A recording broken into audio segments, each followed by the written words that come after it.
all this makes me think of Jesus' words in Matthew 18. One time he was teaching, and he said, all of a sudden there was a child in the crowd, and he took this child and said to everybody, unless you change and become like this child, you'll never enter the kingdom of God. And people have wondered often, what does that mean? But something about the openness, perhaps, of the way a child sees things and processes things is part of really getting to the heart of what a story like Christmas or the gospel is all about. You know, I have surrendered to the simple fact that even though Christmas is like one of the high holy days of the church, it's a really hard thing to preach about. I mean, if somebody said to you, what's Christmas mean anyway? Well, obviously we'd say it was the birthday of Jesus, right, when he came into the world. But there's just so much that's jam-packed into that story. Even if we took all the scenes that you just watched in that little story, the angel coming to Mary, poor Joseph,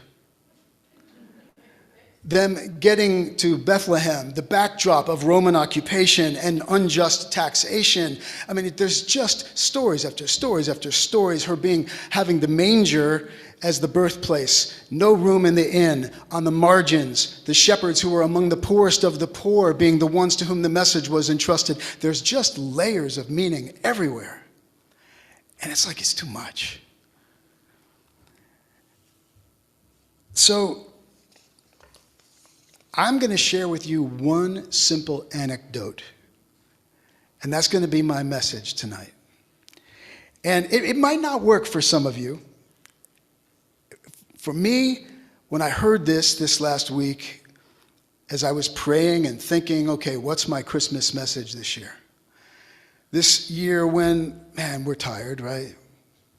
So much been coming at us. This pandemic world, divided as it is, just lots going on.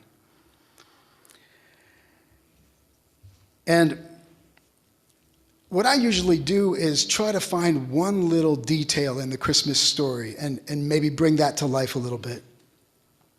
This year it comes from Luke 2, verse 19 that Jeff read for us, where it says that after all those things happened and Mary had the baby and she's in the manger and the shepherds came, then it says simply, Mary treasured these things in her heart and pondered them.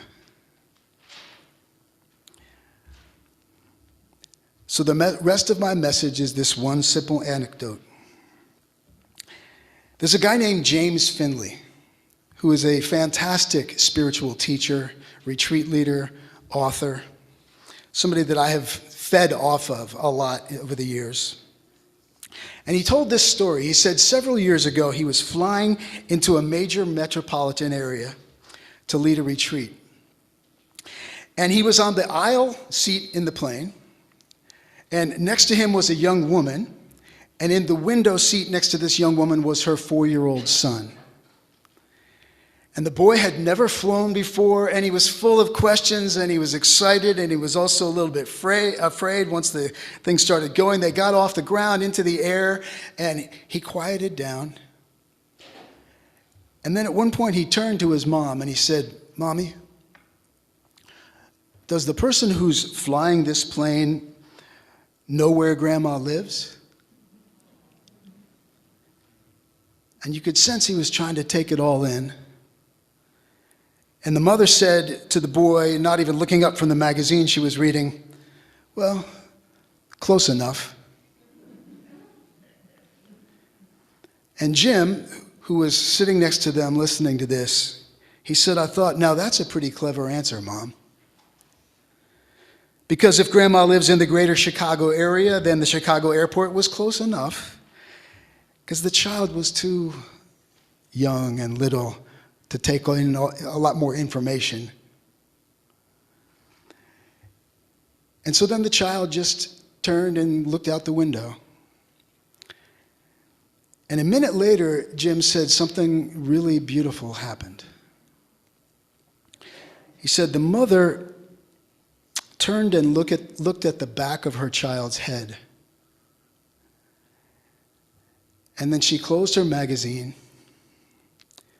And she leaned over and she put her face up next to his and looked out the window with him.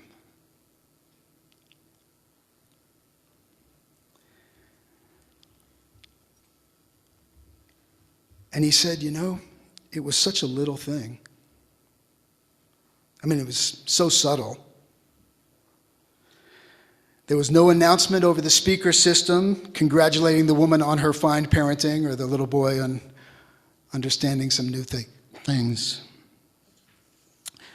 But he said that in her realizing that close enough wasn't nearly good enough,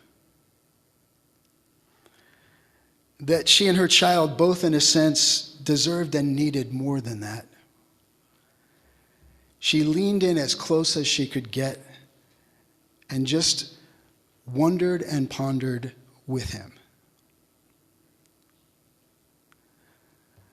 She knew things he didn't. And she also knew that somehow that her presence with him was more important than any information she could offer about how to get to grandma's. And he said, it's hard to find words for it, but there was something holy about that moment. And he could feel drawn into it, and he could tell that within the mom, maybe her own journey back to her mother, back to her own home, had already begun right there.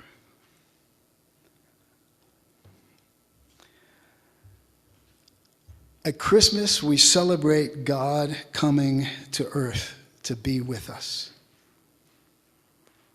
That God wanted to become a human to feel and experience life as a human. You might even say it's kind of like God leaning up next to us cheek to cheek and looking out the window of our reality. Sometimes giving us less information, but a lot to ponder and to wonder about. Mary treasured these things and pondered them in her heart.